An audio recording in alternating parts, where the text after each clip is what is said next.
Hello दोस्तों, मैं इंदुभूषण कुमार अपने यूट्यूब चैनल लर्निंग एस्पिरेंट पे आपका फिर से बहुत बहुत स्वागत करता हूँ। दोस्तों, जैसा कि आपने आज ये देखा होगा कि बिहार पब्लिक सर्विस कमीशन ने लेक्चरर इलेक्ट्रिकल इंजीनियरिंग की सेकेंड प्रोविजनल आंसर की जारी की है और मैं इसके लिए बीपीएससी का तहे दिल से धन्यवाद करता हूँ, क्योंकि इन्होंने एक नई प्रक्रिया आरंभ करी है जिसके थ्रू रिजल्ट फाइनलाइजेशन से पहले आप अपने अंतरिम जो आंसर किए हैं उसको रीचेक कर सकते हैं। तो आप हमारे वीडियो में बने रहें और इसमें कुछ क्वेश्चंस के आंसर्स को रिवाइज भी किए गए हैं। कुछ क्वेश्चंस के आंसर्स में अभी भी कुछ त्रुटियां हैं, तो मैं उन सारे क्वेश्चंस के बारे में डिस्कस करूंगा कि अभी भी किन क्वेश्चंस को बदलने की आवश्यकता है।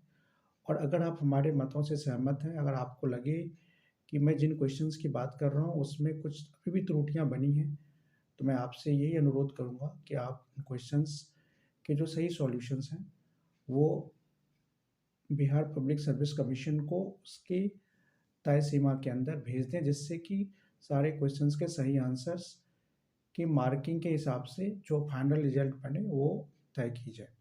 तो चलिए वीडियो को बिना समय गंवाए मैं बताऊं आपको कि जो क्वेश्चन नंबर 1, 2, 3, 4 ये सारे क्वेश्चंस के आंसर सही दिए गए हैं। लेकिन अगर आप क्वेश्चन नंबर 9 पे आएंगे ऑफ सीरीज डी, ये एक मैथमेटिक्स का क्वेश्चन है। अगर आप क्वेश्चन नंबर 9 पे आएंगे ऑफ सीरीज डी, तो उसके ऑप्शंस ए दिए गए हैं। मैं सीरीज डी की बात कर रहा हूँ। सेम क्वेश्चन सेट ए में 15 नंबर पे है, सेट 21 में, सेट बी में 21 नंबर पे है, सेट सी में 3 नंबर पे है और सेट डी में 9 नंबर पे है। मैं क्वेश्चन नंबर किसकी बात कर रहा हूँ? क्वेश्चन नंबर 9 की बात कर रहा हूँ। क्वेश्चन नंबर 9 का ऑप्शंस अभी भी ए दिया हुआ है, पहले भी ए दिया हुआ था। लेकिन अगर आप इस क्वेश्चन की गहन छानबीन करेंगे तो इस क्वेश्चन में पार्टिकुलर इंटीग्रल निकालने को दिया गया है for a second degree differential equation. और जैसा कि मैंने इन क्वेश्चंस को रीचेक किया है, तो क्वेश्चन नंबर 9 के आंसर्स अभी भी गलत हैं। सेट डी क्वेश्चन नंबर 9 जिसका ऑप्शन ए है, इनमें से कोई भी एक ऑप्शन सही नहीं है। तो मैं कहूँ कि क्वेश्चन नंबर 9 जो सेट डी में है, मैथमेटिक्स का क्वेश्चन है, पार्टिकुलर इंटीग्रल निकालने का क्वेश्चन है, उनको अभी भी चेंज करने की आवश्यकता है। उसके अलावा अगर आप आगे बढ़ें तो अगर आप क्वेश्चन नंबर 18 पे आएँ, question number 18 of set D, यही क्वेश्चन 24 नंबर में पूछा गया है सेट ए में, 30 नंबर में पूछा गया है सेट बी में, 12 नंबर में पूछा गया है सेट सी में और सेट डी में 18 नंबर में पूछा गया है। तो question number 18 of set D जिसका ऑप्शन डी दिया गया है, इनको भी चेंज करने की आवश्यकता है, क्योंकि इनके आंसर्स भी दिए हुए कथनों के अनुसार सही नहीं है। अगर आपको यकीन ना हो तो ये सारे क्वेश्चंस आपको सीएल बादबाग के बुक में, सॉरी, आप जो अपनी बीएस ग्रेवाल की जो इंजीनियरिंग मैथमेटिक्स की किताब है उनमें मिल जाएंगी, आप उनको रेक्टिफाई कर सकते हैं। चलिए, अगर इसी तरह आप क्वेश्चन नंबर 21 पे आते हैं, तो क्वेश्चन नंबर 21 का ऑप्शन ए दिया हुआ है, सेट डी की बात कर रहे हैं हम लोग, और क्वेश्चन नंबर 15 वो सेट सी में आता है, 3 नंबर सेट बी में आता है और 27 नंबर सेट ए में आता है। मतलब 27 number of set A, 3 number of set B, 15 number of set D and 21 number of set A, 21 number of set D. 21 number set D का जो ऑप्शन ए दिया हुआ है, जिसमें आपको डायरेक्शनल डेरिवेटिव निकालने की बात की गई है of a particular functions eight a particular point in A given directions, तो उसके आंसर्स उन्होंने 21 नंबर के ए दिए हैं। इनको अभी भी चेंज करने की आवश्यकता है, क्योंकि दिए गए कथन के अनुसार इनके ऑप्शंस अभी भी चारों के चारों गलत है। तो question number 21 set number D का जो ए ऑप्शन है वो अभी भी गलत है। आप चाहे तो चेक कर सकते हैं, ये भी आपको बीएस ग्रेवाल की बुक में मिल जाएंगी। उसके बाद ये सारे क्वेश्चंस को सही इन्होंने जज किया है। अगर आप क्वेश्चन नंबर 31 पे आए, अगर आप क्वेश्चन नंबर 31 पे आए, 31 क्वेश्चन कहाँ है यहाँ पे, 31 नंबर को डिलीट कर दिया गया। सेट डी की बात कर रहे हैं हम लोग, ये बिल्कुल सही किया गया है।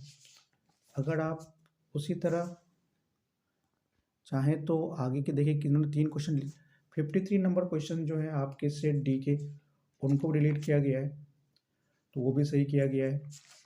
उसके अलावा अगर आप आगे बढ़ें तो आप ये पाएंगे कि question number 69 of set D, इनको डिलीट किया गया है, ये भी सही कथन है। मतलब जो डिलीट किए गए हैं वो तो करेक्ट है, बस 3 जो क्वेश्चन है मैथमेटिक्स के, question number 9, 18 and 21 of set D, correspondingly A B C में आप चेक कर सकते हैं। ये मैथमेटिक्स के 3 क्वेश्चन हैं, इनको फिर से रेक्टिफाई करने की आवश्यकता है। और जो मेरी समझ है उसके हिसाब से आप चाहें तो एक बार क्वेश्चन नंबर 37 जो ट्रांसफार्मर का क्वेश्चन है, सेट डी की बात कर रहे हैं हम लोग, जिसके ऑप्शन उन्होंने बी दिए हैं, इनको भी एक बार रिचेक करने की आवश्यकता है।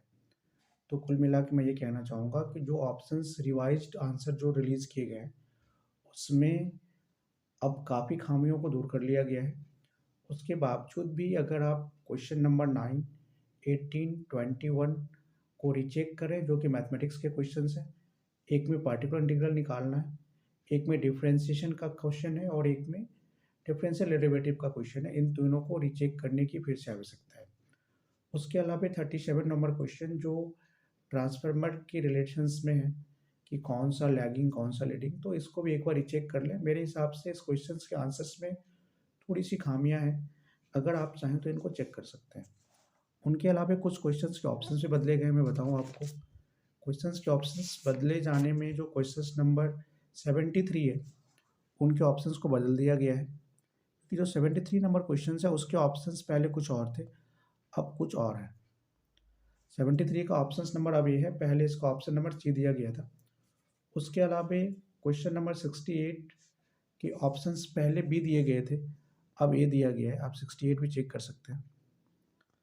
तो सिमिलरली कुछ क्वेश्चंस के आंसर्स बदले भी गए हैं, कुछ क्वेश्चंस के आंसर्स को करेक्ट भी किया गया, लेकिन इसके बावजूद भी जो मैंने आपको 4 क्वेश्चंस बताए उनको एक बार रिचेक करने की आवश्यकता है।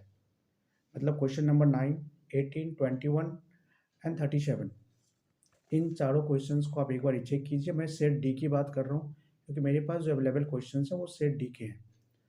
तो ये बहुत ही एक अच्छा कदम है बीपीएससी के द्वारा कि फाइनल आंसर की से पहले उन्होंने रिवीजन आंसर की डाला है। और मैं सब दोस्तों से ये अनुरोध करूँगा कि अगर यही प्रक्रिया अभी भी असिस्टेंट प्रोफेसर इलेक्ट्रिकल इंजीनियरिंग में री इनवाइट की जाए तो शायद बहुत बच्चों का फ्यूचर अभी भी सेफ हो सकता है, क्योंकि जो आंसर्स की जारी नहीं किए गए हैं रिवाइज्ड, उसमें ज़रूर गलतियां होंगी, मुझे पूरा यकीन है। तो मैं आप सबसे कहूँगा कि हम सब एक अनुरोध के माध्यम से सरकार से ये मांग कर सकते हैं कि असिस्टेंट प्रोफेसर इलेक्ट्रिकल इंजीनियरिंग के आंसर्स की भी आंसर्स की को भी रिवाइज किया जाए और रिवाइज आंसर्स की को पुनः प्रकाशित करके फिर आगे की प्रक्रिया को कंप्लीट की जाए, जिससे कि एक ट्रांसपेरेंसी के जो सिस्टम है वो बनी हुई रहेंगी। तो अंत में मैं आपसे ये बताना चाहूँगा कि जो आपके questions number 9, 18, 21 and 37 of set D lecturer electrical engineering के ऑप्शंस को एक बार ज़रूर देखें फिर से आप। उसके अलावा सारे क्वेश्चंस के आंसर्स अब ऑलमोस्ट सही कर दिए गए हैं। तो मैं आपको इनके लिए बहुत बीपीएससी को खासकर बहुत धन्यवाद देना चाहूँगा कि उन्होंने एक साहसिक प्रयास किया और ये प्रयास हमारे सिस्टम में सुधार की बहुत बड़ी निशानी है। और इसी तरह का प्रयास अगर असिस्टेंट प्रोफेसर में भी अगर की जाए तो शायद कुछ और बच्चों का भला हो सकता है, क्योंकि जो आंसर्स की इनिशियली जारी किए गए थे उनमें खामियां थी, रिवाइज आंसर की जारी नहीं किए गए हैं और विदाउट रिवाइज आंसर की जारी किए बिना ही परीक्षा फल को घोषित कर दिया गया है। इंटरव्यू की बात कर रहा हूँ मैं, फाइनल अंतिम रिजल्ट आना बाकी है, लेकिन अंतिम रिजल्ट आने के बाद अगर आप री इन्वाइट किए गए आंसर किए तो इसका कोई रोल नहीं रह जाएगा। तो मैं सरकार से अनुरोध करना चाहूँगा कि इलेक्ट्रिकल इंजीनियरिंग असिस्टेंट प्रोफेसर की परीक्षा फल घोषित करने से पहले इनके आंसर्स की को एक बार रिविजन्स के लिए हम सबके सामने प्रस्तुत किया जाए, जिससे कि हम उनको चेक कर पाएँ और उसके बावजूद ही किसी अंतरिम परीक्षा फल पे निर्णय लिया जाए। तो एक बार आप इन सारे क्वेश्चंस को ज़रूर देखिएगा। इनके डिटेल सॉल्यूशंस को आप देखिए। ये सारे क्वेश्चंस जीएस ग्रेबाल के आपके किसी भी एडिशन में मिल जाएँगे, एज़ इट इज़ क्वेश्चंस हैं। उनके डिटेल सॉल्यूशंस आप पढ़िए। ऑब्जेक्शंस भी क्रिएट किए गए हैं, आप सरकार को भेज सकते हैं। 9th ऑफ फरवरी 2023 तक इसका लास्ट डेट है। आप भेजिए, सरकार शायद इस पे ज़रूर कुछ अच्छे निर्णय लेगी और ठोस निर्णय लेगी, जिससे कि हम सबका कुछ ना कुछ भला हो पाएगा। आपको अगर कुछ और क्वेश्चंस में कुछ डाउट्स हैं या आप हमारी बातों से सहमत हैं, तो आप हमें कमेंट करके ज़रूर बताइए और मैं चाहूँगा कि आप उनके डिटेल सॉल्यूशन भी हमारे कमेंट में डालें। हमारे वीडियो में बने रहने के लिए आपका बहुत-बहुत धन्यवाद। और अगर आप कुछ और इन्फॉर्मेशन हमसे चाहते हैं कि आगे कॉम्पिटिटिव एग्जाम्स की तैयारी कैसे करें, इंटरव्यूज़ की तैयारी कैसे करें, तब भी आप हमें ईमेल कर सकते हैं, हमारे कमेंट बॉक्स में लिख सकते हैं। इस वीडियो को देखने के लिए मैं आपका दिल से शुक्रिया अदा करता हूँ। धन्यवाद।